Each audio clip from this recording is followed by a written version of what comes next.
perjalanan indah karena perjalanan untuk menuai kerinduan menuju orang yang sangat dicintai, menuju kubur Nabi Muhammad sallallahu alaihi wasallam. Berjalan Sayyidina Bilal dengan perjalanan yang tidak pernah kenal lelah, yang tidak pernah kenal lelah, berjalan dan tidak mau istirahat karena yang ada di hati Sayyidina Bilal adalah segera sampai ke Madinah. Berjalan dan berjalan hingga di saat Sayyidina Bilal sudah mulai memasuki street kota Madinah, maka terlihatlah bukit-bukit, maka di saat itu air mata sudah mulai mengucur.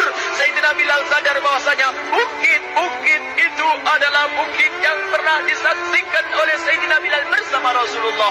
Mulai menangis Sayyidina Bilal, berjalan dengan derai air mata, dan di saat Sayyidina Bilal memasuki kota Madinah, sungguh tangis semakin keras, tangis Sayyidina Bilal semakin kuat. Sayyidina Bilal tidak melihat pojok kota kecuali terlihat Rasulullah, tidak melihat bangunan kecuali terlihat Rasulullah, tidak melihat hamparan kecuali terlihat Rasulullah, karena kenangan indah bersama Rasulullah benar-benar membekas di hati Sayyidina Bilal bin Rabah, sehingga tangis dan tangis semuanya yang ada di Madinah mengingatkan Rasulullah.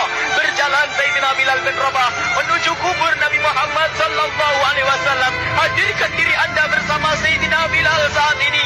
Sayyidina Bilal menuju kubur Nabi Muhammad, dan setelah itu Sayyidina Bilal terduduk dan mengucapkan salam, akan tetapi salamnya orang yang sudah kehabisan suara, karena suara Sayyidina Bilal sudah dihabiskan kerinduannya sepanjang perjalanan. Sayyidina Bilal hanya bisa mengucapkan dengan suara lirih parau dan berkata, Assalamualaikum ya Rasulullah, Assalamualaikum ya Habibullah, Assalamualaikum ya Nabi Allah. Sayyidina Bilal terduduk di hadapan kubur Nabi Muhammad sallallahu alaihi wasallam.